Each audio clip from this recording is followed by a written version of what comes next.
Hello YouTube, this is Matt Pullen, and welcome to our first subscriber submitted game, where I will be doing video analysis of a game submitted to me by one of my YouTube subscribers.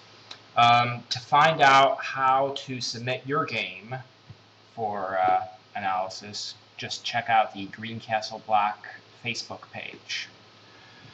Okay, so this game was apparently played yesterday in the 18th Milford Game 90 quads between Troy Duncan playing white and Ryan Iovino playing black.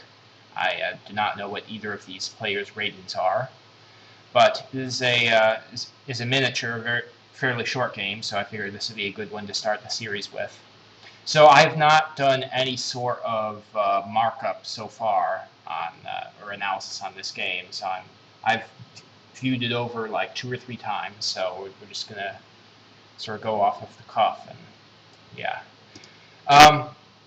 So this game starts with e4, e5. It's a double king pawn game, knight c3, knight c6. And white is playing the Italian bishop c4, and black responds with knight f6, the two knights defense. Now the two knights defense invites the the knight g5. This is the standard line against the two knights defense, where white zeroes in on the the f7 square right away, and it's a materialistic line and pretty much forces black to give up a pawn with d5 and gain some activity in return. But white doesn't have to play this way, of course. There's the the quiet Italian game with pawn to d3, simply defending the e-pawn. Or there's d4, which is the modern way to play this opening, the two knights defense modern line, and this could go into a variety of directions here.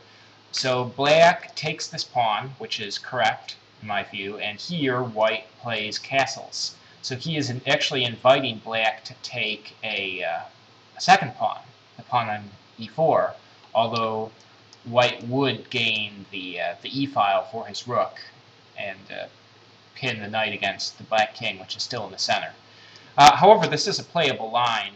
Let's see how this might have gone. I think I've played this way for black before, where if white is playing rook e1, immediately pinning the knight, then black is playing d5, which simply defends it with the pawn. And here white has the this unlikely idea of bishop takes d5, which is sacrificing a bishop, with the point being queen takes bishop and knight c3. Optically, it's amazing, but this knight, can't be taken this way because of the pin on the e-file, and can't be taken this way because of the pin on the queen. So this queen is going to have to move, and then this knight is dropping. So I think both of these are both of the queen moves, to opposite extreme ends of the board. Queen a5 or queen h5. These are both possible moves. So. For instance, say we have queen h5 and then knight takes and bishop to e6, and yeah, so this didn't happen in the game, but it is a way to that black can continue this line. Going back, so in this game, black is playing bishop c5, developing a piece and protecting the pawn on d4, so it prevents white from immediately reclaiming this pawn. So so this actually is something called the Max Lange attack, after white responds with e5, attacking this knight, and black responds to this attack on this knight by playing d5, counterattacking the bishop.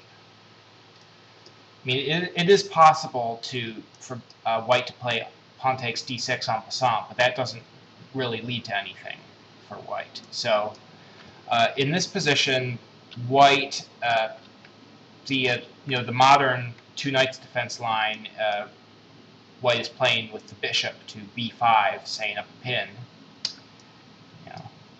variation. And then this, this knight is then coming to e4, and then we have like knight takes d4 with the pressure on this, bishop to d7, and then something like this, where white is giving up a bishop for the knight to inflict some structural damage on black, and white still has some control over the center and a virtual majority on the king side with 4 pawns against 3, so we can fight for some kingside space here. So, and again, I think I published one of my own games in this line. I think against Alex B in my last, from the last over the board tournament I played. I don't know, just look back a few videos or so, you'll see me playing this line for black. But in this case, white, instead of going into that, took on f6, and then black takes on c4. And we'd see, in addition to gaining the bishop pair, black, he's got a strong pawn center with the pawns on d4 and c4 controlling many squares in his opponent's camp. But there is some action going on, and the king side is opening up. So because black's king is still in the open, there's white has some compensation. Now, for years and years and years, the main line of this was considered to be the rook e1 check, and then bishop to e6 and knight g5. The point being, white is delaying committing to this capture on g7, and then black is playing queen d5, and it will continue similar to the game, but without white committing to this move yet. So just keep that in mind. It's actually thought that f takes g, which was played in the game, is now considered to be the most accurate move order, because if this rook e1 check comes in, oops, then it gives black another option, as opposed to going into the main line with bishop e6. He can also just play king f8. And I'm not sure what the evaluation on this is. For instance, is bishop g5 a move here for white? I'm not sure. But anyways, it gives another option for black, and just heading to f8 with his king. So yeah, in the game, f takes g7 happened, and of course black has to respond with the attack on his rook, and now this check comes in. Bishop e6, knight g5, and so far so good. This is a very Max Lange type position. I think this is basically one of the main lines of the Max Lange, and white's threat is that he is going to win a piece.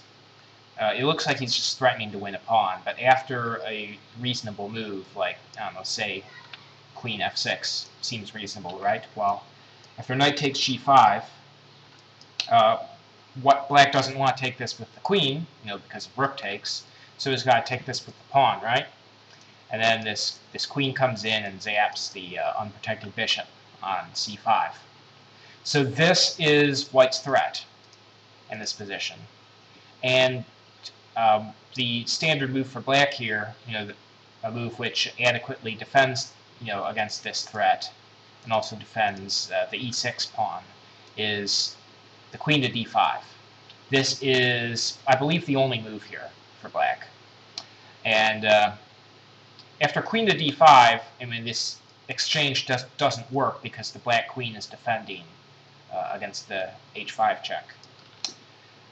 So here, white played rook takes e6 in the game. I guess I just showed you that. But the standard move here is knight to c3. So knight to c3, again, because this bishop is pinned, it's not protecting the black queen. So the knight on c3 is untakeable. So black's queen has to move. And it has to move in a way that still guards still guards against this check.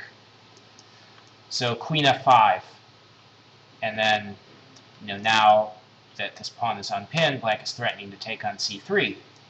So there's knight c to e4. I believe g4 is also a move there. Well, knight c to e4, and I mean, we have a game of chess on our hands. White has some activity on the king side to compensate for his material, and the whole position is quite loose and interesting. So I don't know, like say this bishop moves, I think g4 is the line here for white. I don't remember I've never played the Max Long for white, so I don't remember a specific theory on this. But I think, yeah, this pawn is not takeable, because then queen takes, bishop takes, and there's knight f6 check, discovered check.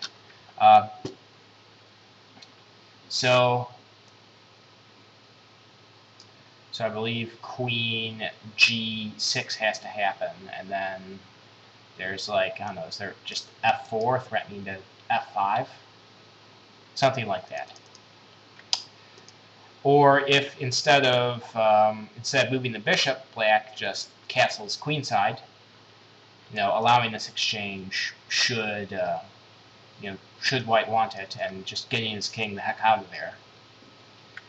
Reasoning that even if he loses some material on the king side, he'll make up for it, with the mobility of his pieces.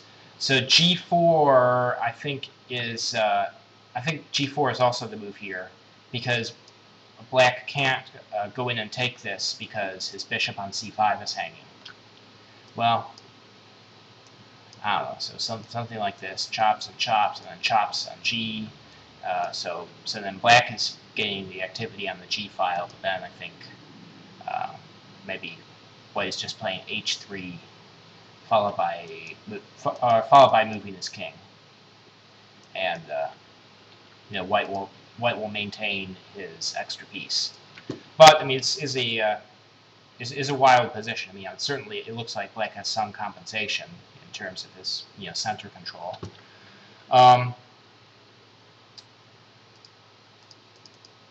So yeah, so I don't think black can take this pawn, but if he like goes over here, like queen e5, and then if what's going on here? White's playing f4 to attack this queen again. I mean, there's a discovered check, but white doesn't have to take this bishop. He can just play king f1 and maintain this attack on the black queen, and is a very confusing type of position. And if you don't mind familiarizing yourself with these very tactical middle games, then the Max Long might be the opening for you. So yeah, that's knight c3, which is pretty much taken for granted. But this opponent decided to play rook takes e6. Well, kind of forces f takes g, and then queen h5. So yeah, white has torn away the defenses of black's kingside completely, and he's gaining access to the f7 square. But is this really going to be enough? I mean, white is basically only attacking with two pieces. And black, he's going to have his rooks connected, and he's already got, three pieces, positioned in the center of the board. So just by the eyeball test, it doesn't look like this attack from white should succeed. Because white is trying to attack with with fewer forces, than black has. So king d7, which is the right way to go with the king, and then white played queen f7 check, and then bishop e7. So already we can see, this bishop, even though it was pretty active, it dropped back to e7 to block the check, and we can sort of see a plan forming for black to play rook e8 and just get his king basically to a queenside castle position. And black is obviously going to be quite fine there. So let's see what happened. In the game, white played knight takes h7, which hey, it presents a pretty good threat, right? It's threatening this family fork on f6 because of the the bishop that's pinned on e7. But I mean, is the only threat that white has, and black actually found a really great move in this position. He played queen e5, shutting down the f6 threat, but in addition creating two threats of his own.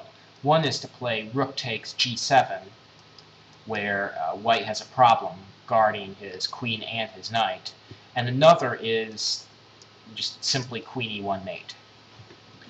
So already we can see white's game is kind of going down the tubes here.